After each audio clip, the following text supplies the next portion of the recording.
As Professor Fontanella already said, this paper actually draws from introduction and some of the essays that were collected in the volume Sicily, a Mediterranean Migration, Exchange, or Invention, published by Paul Grave and co-author with my colleague, Dr. Claudia Caragos of St. Louis University. Sicily as a case study was also the topic of one of the courses that I taught in spring 2015 at Auburn, which received a small grant, and thanks to the small grant, my students and I were able to go to a symposium at University of Catania, co-sponsored by the university, Auburn University, and Paris West Nanterre. The interest in Sicily, of course, my homeland, in spite of my last name, I'm from Catania, Sicily, has been a continuous source of inspiration for me, and I'm ever so grateful to be here today, especially speaking at the end of this second day, having covered, or at least uncovered, some of several sensitive issues. At the center of Mediterranean and simultaneously part of hegemonic Europe and Occidental geopolitical formation, Sicily has been throughout history a crucial locus where civilization confronted but also transformed one another. In recent times, as a point of departure as well as of arrival and transit of massive migratory processes, Sicily continues to be a critical Mediterranean crossroads and a vital springboard for interaction, development, and dissemination of diverse cultures.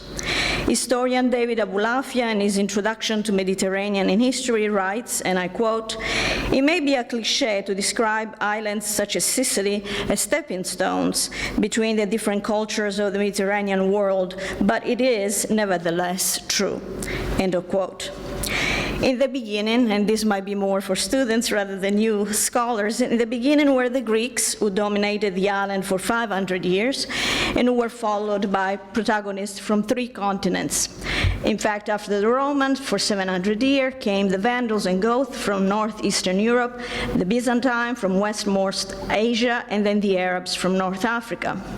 After the Normans and its Europe developed nation-states, Sicily was occupied by the Spanish. The House of Savoy and Habsburg ruled it for brief periods, and then the Spanish returned as the Bourbon dynasty.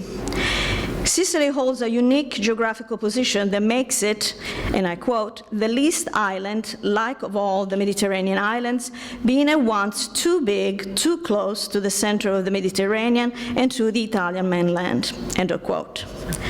Moreover, the distance between the coastline of Sicily and Tunisia is only 155 kilometers, that is to say 96 miles. Quote again, "We are not south of Italy, we are north of Africa," end of quote. Sicily also bears a distinct political status within the Italian peninsula. The region was granted autonomy in May 1946 through the approval of the Sicilian Special Statutes of the Italian Constitution. This gives the island a unique power on the wide range of legislative, administrative, and financial matters. Sicily is one of only 5 Italian regions out of a total of 20 to enjoy the status of an autonomous political entity. It is important to underscore that these statutes were conferred to acknowledge the cultural differences within these regions and to protect linguistic minorities, and certainly to abate any potential separatist initiatives. And yet, as Leonardo Sciascia reminds us, in its uniqueness, Sicily, with its fantastical dimension, its fatalism, Sicilitudine, and Sicilianità, is also a metaphor. And I quote, "Cerco di far passare il cammello dell'Italia per la cruna dell'idea che ho della Sicilia. I try to thread Italy's camel through the eye of the needle of the idea I have of Sicily." End of quote. From this perspective, Sicily is a point of departure and key to national but also global ills. In presenting and reflecting on Sicily's long history and cross-cultural mediation and development in the Mediterranean regions and beyond, my goal is not to essentialize Sicilian identity, nor to propose a sort of Sicilian identitarian fundamentalism. Rather, I seek to bring to the fore the continued interconnectivity, hybridity, and relevance of a specific southern periphery of today's today's world, the Italian island region known as Sicily, and of its Mediterranean context. To that end, rather than re-examine Sicily's national and continental belonging, I want to focus on the island's connection with the peoples and the cultures of the Mediterranean. I thus look at Sicily as part of Europe's south, but also of the transactional system of peripheral others that Franco Cassano, already mentioned here, has called the global south. And I quote, "Places where for centuries civilizations have met and hung in the balance between conflict, coexistence, and contamination," end of quote. This diverse system includes not only the Mediterranean, but also regions such as the Caribbean, India, and Latin America. In his influential Pensiero Mediterraneo, Southern Thought, 1996, and later works, Cassano calls for the rethinking of the Mediterranean South as a subject rather than an object of thought, urging to see it as, and I quote, "an autonomous point of view rather than the not yet North," end of quote. Simultaneously, Cassano advocates a re-envisioning of the contemporary world as constructed by hegemonic Occidental modernity through Southern categories such as moderation, measure, and slowness. With regard to slowness, for example, he argues that only a multiplicity of times enables progress. Identifying progress solely with accelerations erases forms of experience that are precious and indispensable for mankind. Asserting the autonomy of the South thus responds to an urgent need common to Southerners and non-Southerners to interrogate Northern and Atlantic modernity by juxtaposing, and I quote, "other paths that are not delivered to the primacy of competitive obsession and the dominion of economic illusion," end of quote. For Cassano, reconsidering the Mediterranean that is regarding it with renewed appreciation and a new demarginalized gaze is a crucial step of this process. The relevance of the Mediterranean lies precisely in its status as a border, interface, and mediation among people. Following Cassano's perspective, I can propose that Sicily's past and present history as a vital locus of Mediterranean conflicts, connection, and negotiation embodies then the multiverse which constitutes the Mediterranean region. There is a plurality, and I quote, "that trains the mind to grasp the complexity of the world, hybridity, crossroads, and identity that do not love purity and cleanness, but have been mixed for a long time," end of quote.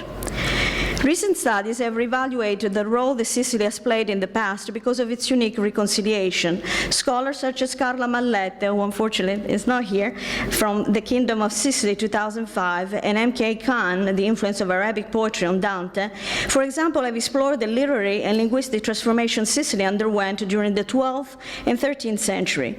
And I quote, "a revolution that remains one of the most striking and least understood chapters in medieval literary history," end of quote. As Mallette notes, the Sicilian poets both appropriated the inventions of previous vernacular poets and honed and modified them in significant ways. She also highlights another original traits of the Sicilian school, poetry written with a female voice. In Sicily, this gained particular prominence and embodied a crucial cultural shift of the era. And I quote, "the toppling of the Arabic cultural dominance that had given Sicily its cultural edge and the emerging hegemony of a Romance tongue that naturalized by the poets of the peninsula will become known as Italian," end of quote. Focusing on the Middle Ages, Sicily is a crucial case study to illustrate the web of negotiation among medieval Mediterranean culture, languages, and artistic traditions. Recent studies, again, have reevaluated the role that is played in this unique reconciliation. The Middle Ages in Sicily were undoubtedly a time of cross-cultural conflict, but also mediation and fruitful development. Building on Greek and Roman cultural and material legacy, the Muslim rulers transformed Sicily into a thriving economy based on agriculture and maritime trade. The integration of Arabs, Berbers, Africans, Greeks, Jews, Persians, and Slavs into local communities created a cosmopolitan society whose capital, Palermo, was the second largest in Europe.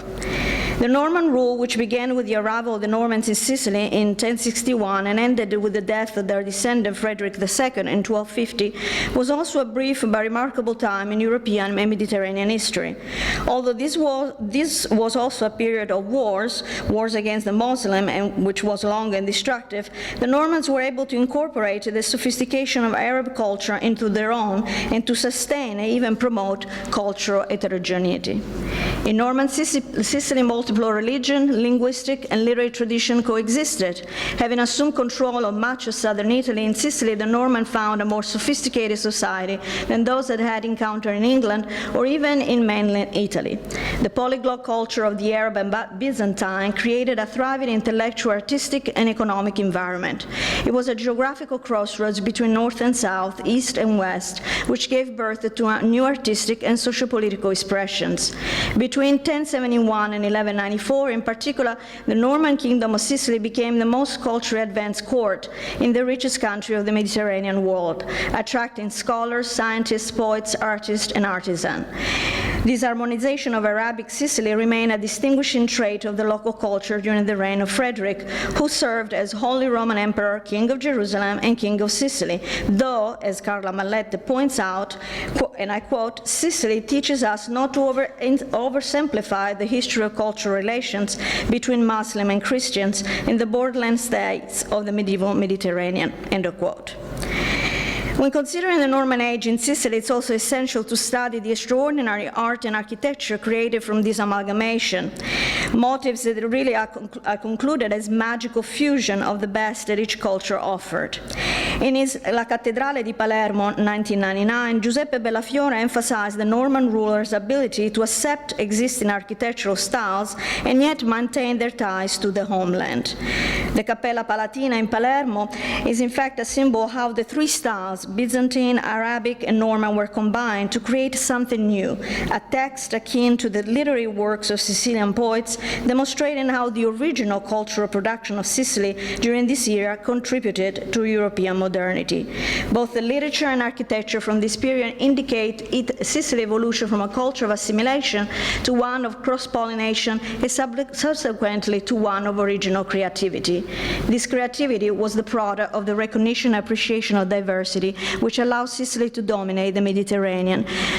The impact of the intellectual fervor and cross-cultural exchange in Norman Sicily and under Frederick is also crucial from a linguistic perspective. Sicilians wrote in all three of the formal literary languages. They wrote histories of the Norman in Sicily in Latin and poetry in Arabic, while Greek was used solely by monastic communities and for religious documents. Jews who spoke Hebrew and occasionally Aramaic were employed by Frederick at court to translate Greek and Arabic works. By carrying out this intense translation task, masterly intellectual contribution from different origins spread across the Italian peninsula and became the standard textbooks in the emerging university of 12th century Europe.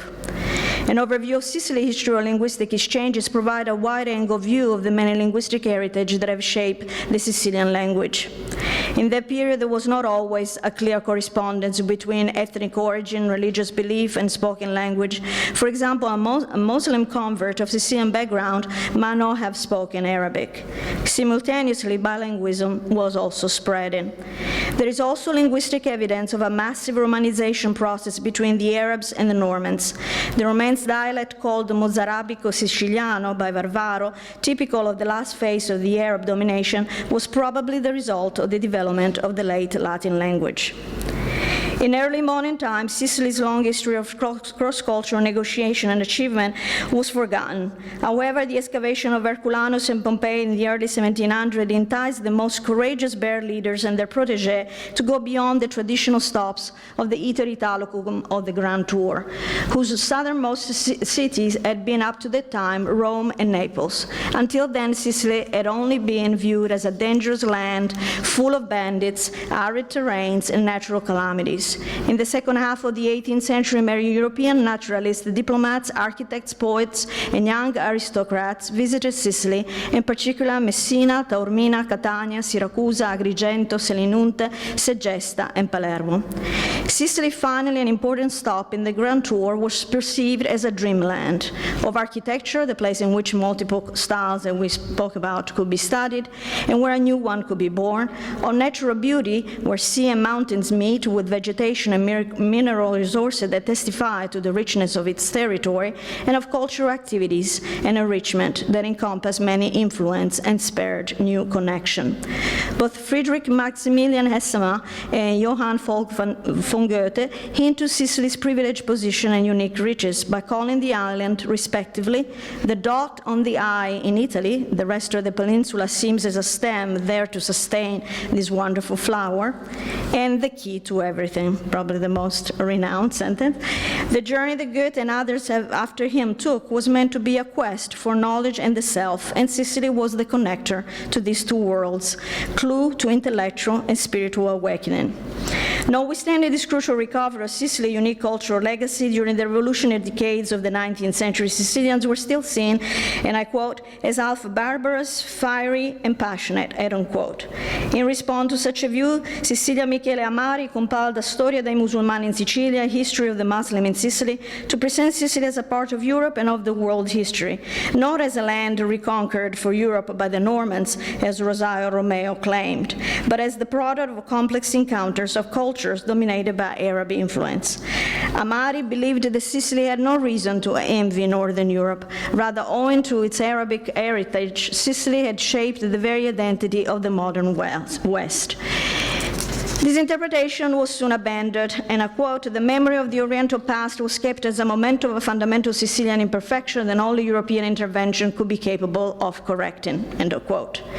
Backwardness was the dominant category through which Sicilians in southern Italy were seen, a perception that, as Cassano has shown, still plagued the Mediterranean South. An overview of recent immigration to Sicily proves how the influx of immigrants from Africa and Asia in the last decades transformed Sicily once again into a multicultural region, reviving its ancient identity. Today, Sicily is the first land of reception for the men, women, and children who cross the Mediterranean Sea, braving many adversaries, oftentimes to escape war, famine, and poverty in their home countries. Migrants from the African continent, but also from Eastern Europe and Southeast Asia, have poured into Sicily. The foreign presence reached approximately 140,000 migrants on January 1st, 2011, according to Istat, a substantial increase compared to the reported 18.12% foreign population in December 2008. This rise is due in part to the pervasive financial crisis which created a culture of return migration among those who, after the arrival in Sicily, like other regions such as Campania and Apulia, continued toward more economically appealing destinations, but eventually returned to the south, where they knew they could find perhaps a more welcoming atmosphere and perhaps cheaper accommodation. Since the end of 2010, the arrests in the Middle East and North Africa have also generated a large-scale migration directed from Tunisia and Libyan shores to Sicily. Landing takes place in the tiny island of Lampedusa, which has been named several times today, and has only 6,000 inhabitants in the summertime.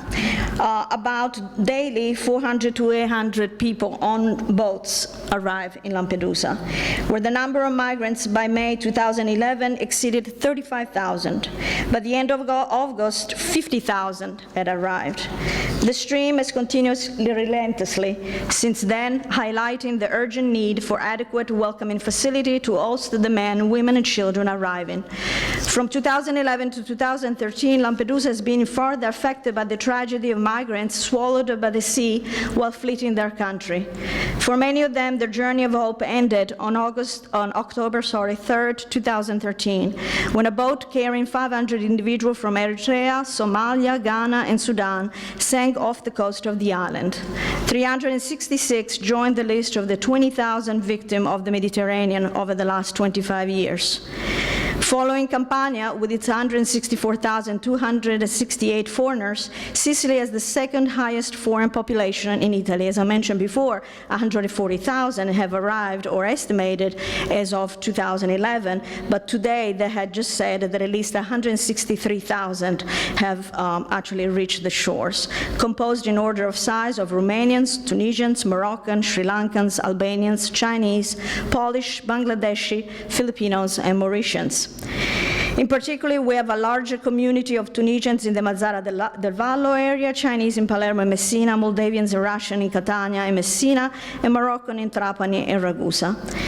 It is important here to mention the end of Mare Nostrum, and I'm talking here of the operation and not the 19th century definition, an emergency search and rescue operation implemented by the Italian government following the drowning of October 2013, and its replacement with the Triton operation financed by the EU External Borders Agency Frontex.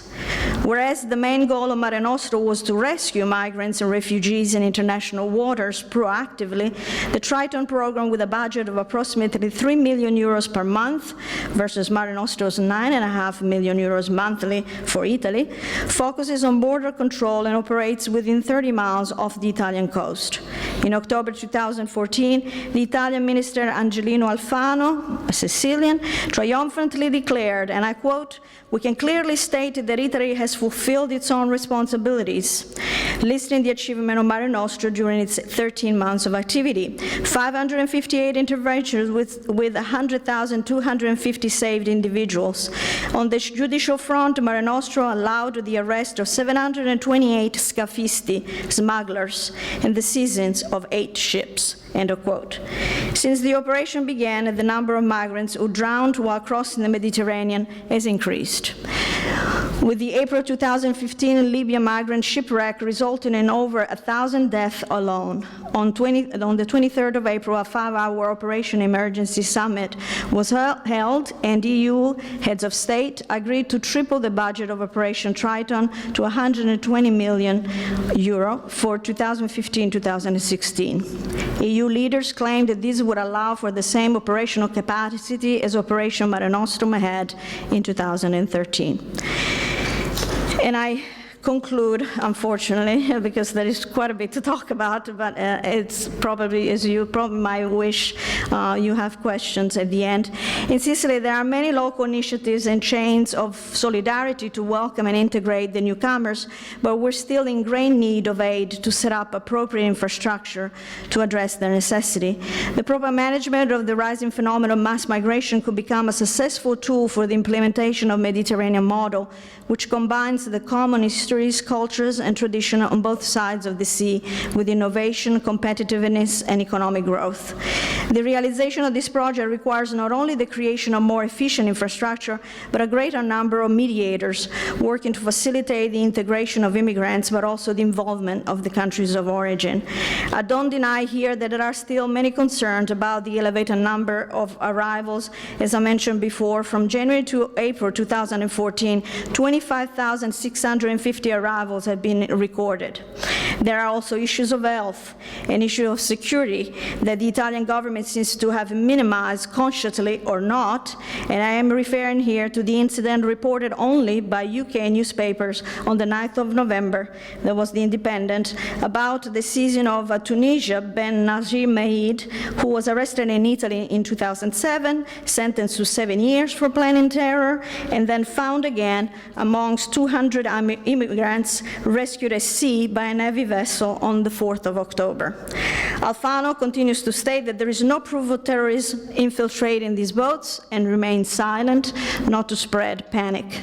I know that some of this issue will be covered tomorrow in a panel specifically on this issue.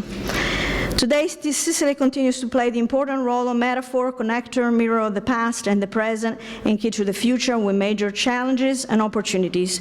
I hope that this paper will be an inspiration to explore Sicily's complex and rich history as a locus where the coming together of diverse people, cultures, and religions has produced conflict, but also knowledge, and which continues to open novel roads of material and cultural exchange. Sicily is an invaluable chiave di lettura, an interpretative tool to understand the Mediterranean and the global South, and no time like in the present, with the urgent challenges posed by ever-increasing migratory waves from other Mediterranean shores, has Sicily's position been more crucial. Thank you.